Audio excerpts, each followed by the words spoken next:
A young man named Diablo is held captive by three women in front of a grand mansion. He panics, wondering what is about to happen to him, as one woman asks if he's ready and another whispers that she won't let him sleep tonight. The narrative shifts to the past, revealing a young man's life ending in a hospital.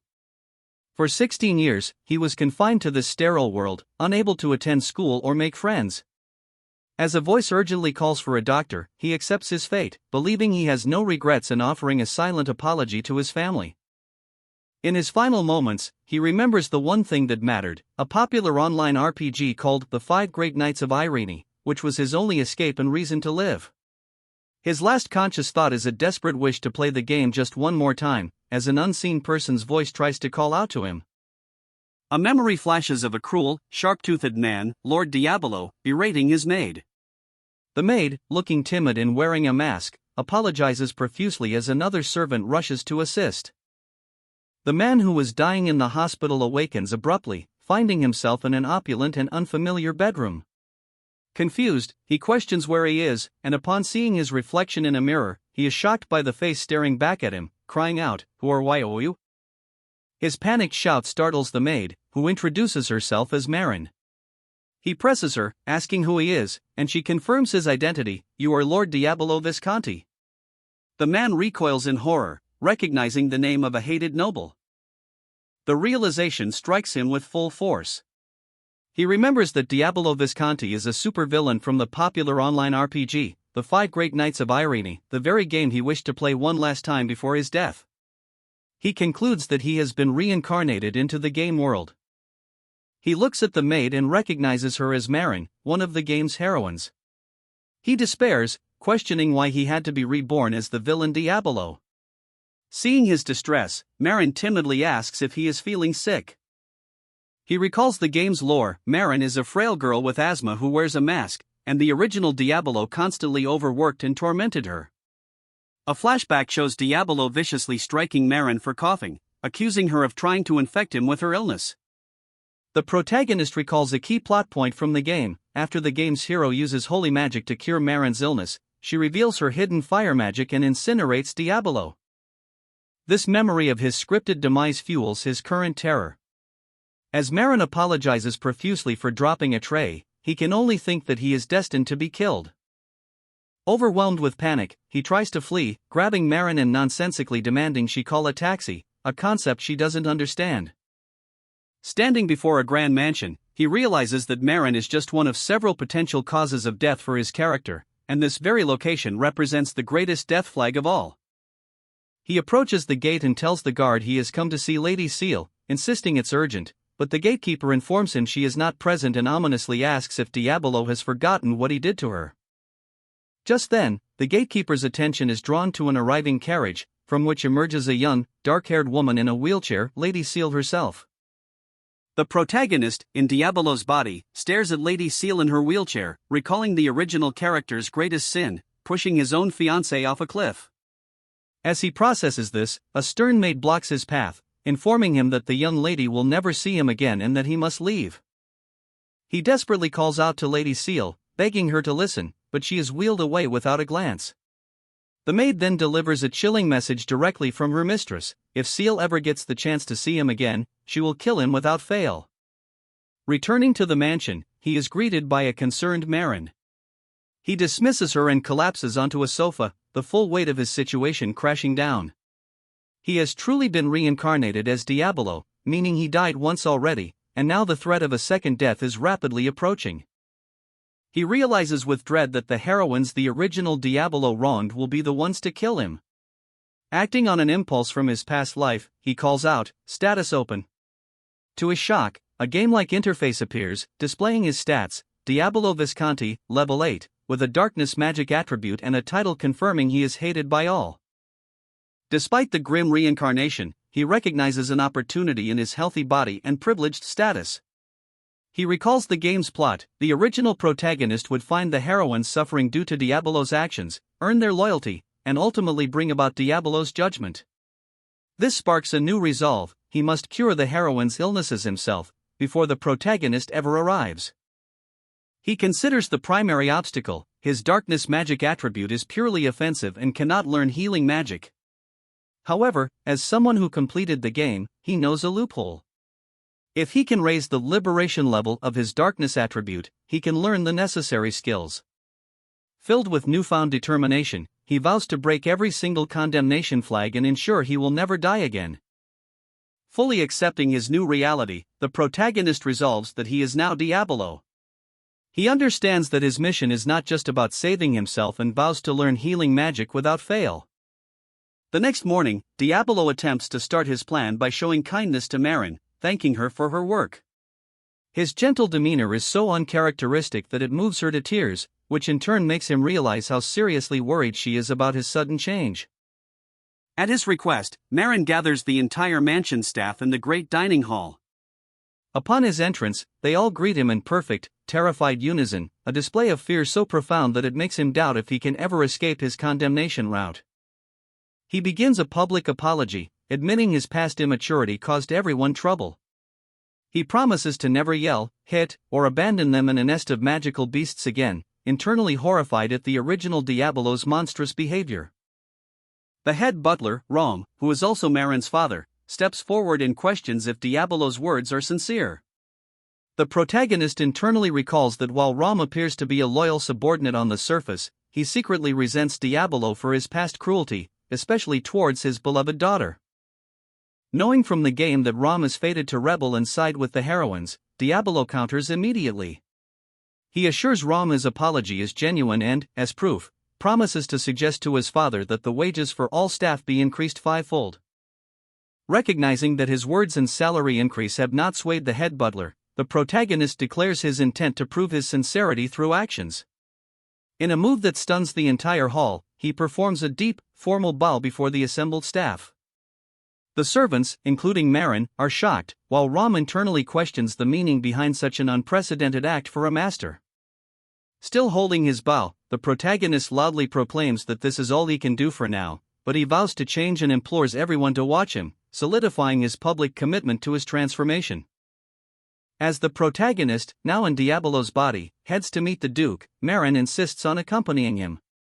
He reflects on his grim situation. The original Diabolo's wickedness had so exhausted his father that they lived apart, leaving him feeling abandoned by his own family. Upon entering the office, his father, Grande Visconti, reacts with immediate hostility, ordering him to leave and calling him an obstacle. Shocked by the intensity of the hatred, which is worse than he imagined, Diabolo pleads to be heard. The Duke coldly grants him just 3 minutes. The protagonist is intimidated by the dignified presence of his father, which feels even more incredible than it did in the game. When pressed by the Duke to speak, he makes his request, a fivefold increase in the servants' wages. He explains this as an act of apology, but the Duke dismisses it instantly, telling him to leave. Grande questions why his son is coming to him for atonement instead of handling it himself, angrily demanding to know what Diabolo even considers atonement. The protagonist is stunned, realizing their father-son relationship is far more broken than he thought. Just as the Duke's anger peaks, Marin steps forward and asks for permission to speak. Given leave, she introduces herself and testifies that Lord Diabolo is genuinely striving to change, recounting how he bowed to all the servants and made a promise, explaining that his current request is part of that effort. Acknowledging his current powerlessness, the protagonist admits he is just an immature child. However, he vows that he will one day inherit the house and become strong enough to protect the family and its servants. He bows deeply, begging his father for a chance to prove himself, but Grande Visconti remains unmoved, stating he cannot trust talk of a future that has not yet come. Grande notes that with his son's entrance to the Reincarnated Academy approaching, he will be mocked as a man of empty words if he doesn't change. He offers a single chance: if Diabolo can show tangible proof of his change before enrollment, he will be acknowledged. Seizing the opportunity, the protagonist eagerly accepts and requests to receive proper magical training. Slightly surprised by the request, Grande agrees. He declares that he will personally choose a suitable tutor and training grounds, warning his son not to run away. Filled with new resolve, the protagonist promises, "I'll do my best." The chosen location is a dark cave, which the protagonist immediately recognizes from his past life as the Cave of Supergrowth, a hidden area where fatigue is multiplied by 5, but so is experience gain. As he reflects on how the original Diabolo should have trained there, Marin expresses her concern, asking him not to overexert himself. Marin questions his plan, reminding him that his attribute is darkness, which should make learning healing magic impossible. The protagonist looks at her with determination, stating his reason plainly: to cure your illness. The unexpected and personal declaration leaves Marin stunned and flustered. Their moment is violently interrupted by the sudden appearance of a young girl with horns and a menacing aura. She threatens to blow them both to pieces for getting flirty. The protagonist instantly recognizes the hostile newcomer as the Witch of Death, Alcor. The protagonist recognized the intimidating figure before him with dawning horror. It was Alcor, one of the final bosses from the game, who he realized was fated to kill him. She introduced herself as his new tutor, addressing him as Grande's worthless son, which left him utterly stunned and speechless. When he tried to question her, Alcor silenced him with a terrifying glare, asking if he wished to die. The sheer pressure she exuded left him paralyzed with fear, but she quickly broke the tension by cheerfully announcing she was just kidding, leaving both him and Marin bewildered. Alcor explained that Grande had requested she train Diabolo to the brink of death before his enrollment. Noting that his attribute was battle, the same as hers, she asked what his goal was. He declared his aim to achieve Darkness Liberation Level 10, a statement Alcor immediately called foolish, revealing that even she, at age 9, was only at level 9. Undeterred, the protagonist boldly proclaimed that he would surpass her and become level 10, because his life depended on it. Amused and impressed by his resolve, Alcor laughed maniacally and accepted him as her student, promising to train him until he literally died and demanding he call her master from that day forward. As his training began, Marin watched with concern. The regimen was surprisingly focused on basic physical strength, consisting of grueling exercises like 100 laps, 1,000 push-ups, and 1,000 sit-ups. The protagonist suspected she had added an extra digit to the numbers, but despite the painful brutality, his previously sickly body felt a strange sense of happiness from the exertion. His training also included academic studies. 3 weeks in, while he felt things were progressing, he raised a question to his master. He pointed out that the textbook she provided for his magic studies contained no information on healing magic, a discovery that seemed to catch Alcor by surprise and presented a major obstacle to his primary goal. The protagonist's training under Alcor proves to be a series of life-threatening assaults. He is blasted by her magic, believing she is genuinely trying to kill him, while Marin watches in shock from a distance. The brutal regimen continued relentlessly. Alcor attacked him with dark magic during sit-ups, dropped him into a pitfall trap while he was running, and even made him fight powerful monsters, which she casually admitted were not part of her original plan. After some time, the grueling training yields results. A system notification reveals the protagonist, Diabolo Visconti, has reached Darkness Liberation Level 9. Exhausted, he seeks praise from a stunned Marin, who is amazed by his rapid progress. During a brief meal break, Diabolo explains his motivation to Marin. He is aiming for level 10 because he believes that at that stage, even dark magic can be used to learn healing magic. Alcor overhears his declaration, a thoughtful expression on her face. The break ends abruptly as Alcor dashes forward, and with a surge of power, she summons a colossal golem from the earth, acknowledging that Diabolo is truly serious about his goal. Alcor explains that this golem is far superior to ordinary monsters. She states that since Liberation Level 10 is theoretically impossible, he must glimpse it from the edge of death. Realizing the immense danger, Diabolo yells for Marin to get back. The massive golem brings its fists down, forcing Diabolo to scramble for his life. He panics, convinced he is about to die, while Marin pleads with Alcor to stop the lethal training. Alcor dismisses Marin's plea, telling her to observe closely. She notes that despite his panic, Diabolo is successfully evading every attack. Frustrated by his passivity, she screams at him, questioning if he truly wants to die and demanding he fight back. Diabolo, however, feels it's impossible given his lack of combat experience. The fear of death triggers a profound internal crisis. He questions if he is fated to die a second time, flashing back to a memory of a hospital bed. This memory galvanizes him. He resolves that he absolutely cannot and will not die again as Marin watches in anguish. Fueled by his newfound determination, Diabolo pivots from defense to offense. shattering the golem's attacking arm with a single, powerful punch. And as he roars that there is no way he is dying, a massive wave of dark energy erupts from his body. Alcor and Marin look on in shock as a system window materializes, confirming Diabolo's success. His status screen shows he has reached Darkness Liberation, level 10. Looking at his hand, a triumphant smile spreads across his face as he realizes he has achieved his goal. Alcor looks on with genuine surprise and pride, congratulating Diabolo on his success. Feeling the power course through him, Diabolo understands that he has finally learned healing magic and that his true purpose now begins.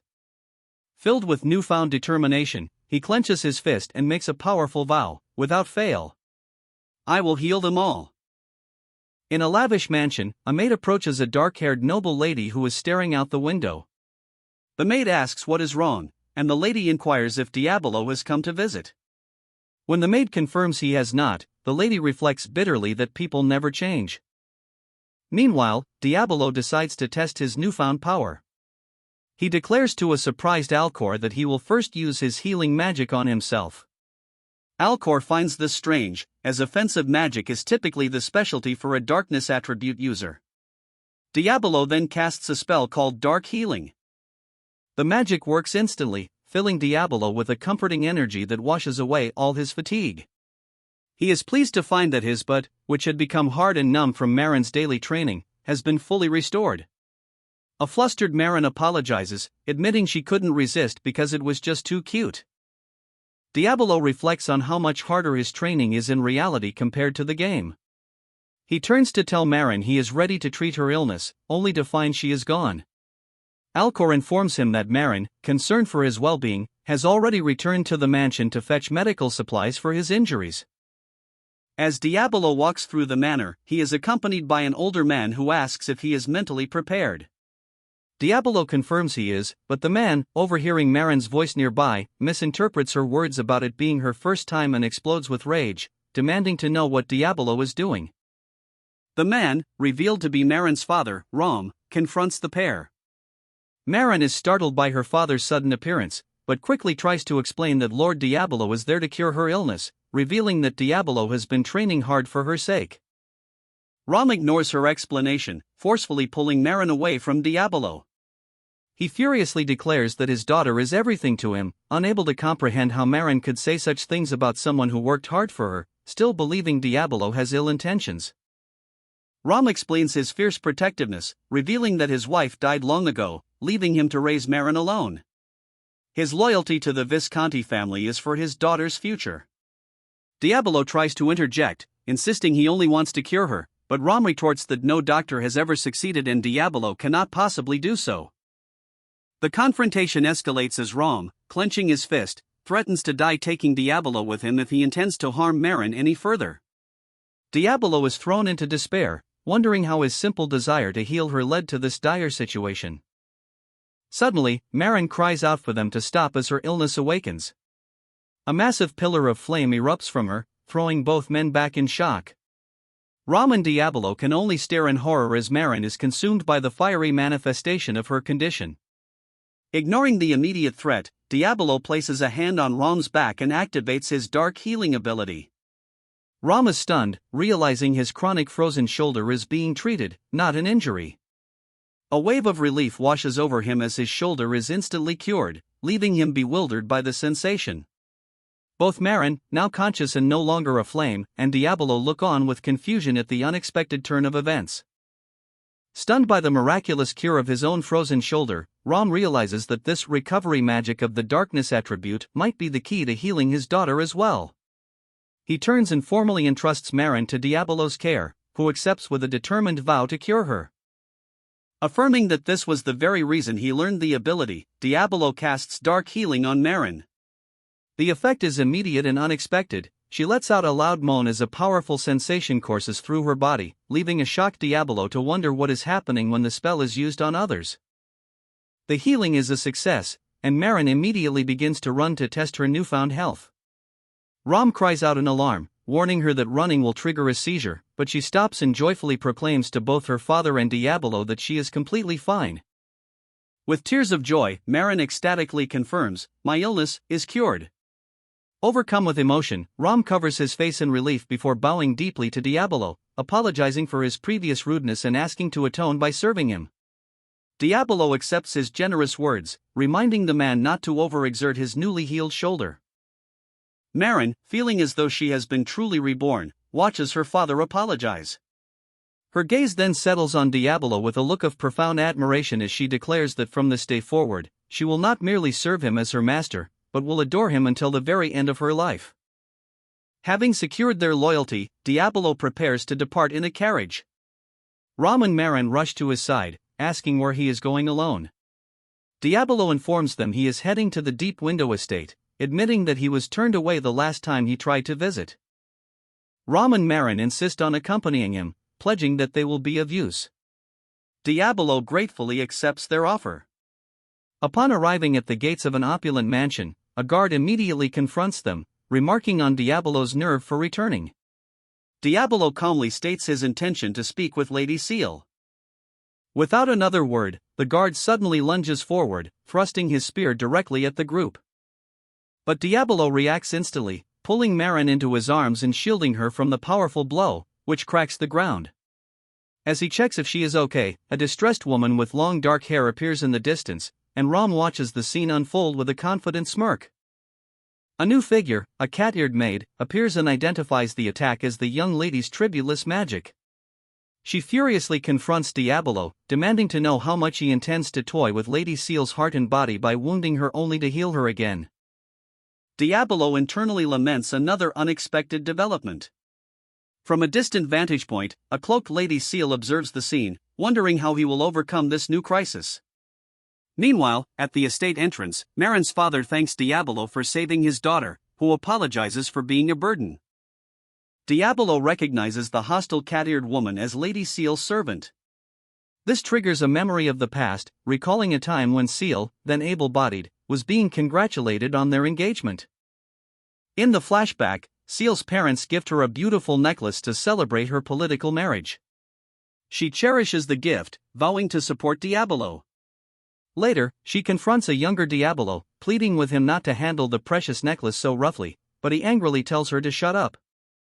As Seal desperately tries to explain the necklace's importance to her, the enraged Diabolo grabs her and violently throws her from the edge of a cliff. A sickening crunch echoes from below, sealing her fate. Seeing Lady Seal's tearful obsession with a lost necklace, Diabolo deduces its importance.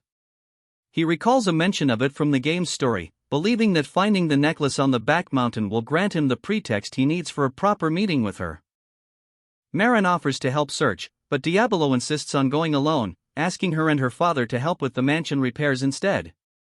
He internally resolves that simply healing Seal's physical injury is not enough, he must save her mind as well to avoid the execution flag. Diabolo ventures into the untamed wilderness of the back mountain. The scenery feels familiar, leading him to the edge of a specific cliff where he wonders if an object from years ago might still remain. To his astonishment, he spots the very necklace he was searching for, lying near the precipice. Rom appears, explaining that the necklace remained untouched for years because the area is devoid of both humans and beasts. Believing this to be a fortunate, game-like development, Diabolo celebrates his success, confident that he can now save Lady Seal. His moment of triumph is violently interrupted as the ground trembles and a colossal, monstrous bird descends from the sky, letting out a deafening roar. Diabolo is frozen in terror, convinced he is about to be killed. As the monstrous bird swoops down, Diabolo realizes in a panic that he has dropped the necklace he just recovered. He understands that at this rate, escape is impossible. The massive creature looms over him, its sharp talons extended towards the glittering necklace on the ground. Overwhelmed with terror, Diabolo trembles, wondering how his simple retrieval mission turned into a fight for his life. Meanwhile, back at the Visconti estate, Marin worries if Lord Diabolo is truly alright on his own. Her father, however, expresses his full confidence, stating that the current Diabolo has proven that people can change and that he is certain he will succeed in saving Lady Seal. Inside the mansion, a different conversation unfolds. A young lady in a wheelchair asks her maid if she plotted to send Diabolo to such a dangerous place. The maid confirms it, stating that no one in the mansion has forgiven him and that retrieving the necklace was always meant to be a life-risking endeavor, for which she offers a cold apology. Back at the cliff, Ram appears and chastises Diabolo for his inaction, pointing out that the bird should be a low-level monster compared to the golems he previously defeated. She questions if he only focused on recovery magic, forcing Diabolo to confront a horrifying truth: he doesn't remember any attack magic at all. As the monster lunges with a shriek, Diabolo flinches back. A moment of clarity strikes him. He realizes that even if his mind has forgotten, his body seems to remember how to react, and he feels a surge of relief for having studied seriously in his past life. However, his confidence vanishes as he decides it's pointless to fight if he can't land a hit. He turns to flee, intent on recovering a specific necklace. From a distance, Ram watches in disbelief, calling him a fool for turning his back on the master within her own territory. The monster instantly closes the distance, appearing right behind the terrified Diabolo. He clenches his fist, despairing at the thought of being killed by a random monster rather than by the story's main heroines. Refusing such an end, Diabolo screams in defiance and instinctively unleashes a burst of power, which he mistakenly identifies as simple recovery magic, shocking Ram with the display. As the monster recoils from the initial blast, Diabolo seizes the opportunity, frantically recalling a lesson from his master, to concentrate his consciousness into his fingertips and release it all at once. He unleashes a massive explosion of dark energy that completely obliterates the creature. Blown back by the force of his own spell, he picks himself up, relieved to have survived but worried that his master would surely laugh at such a clumsy victory.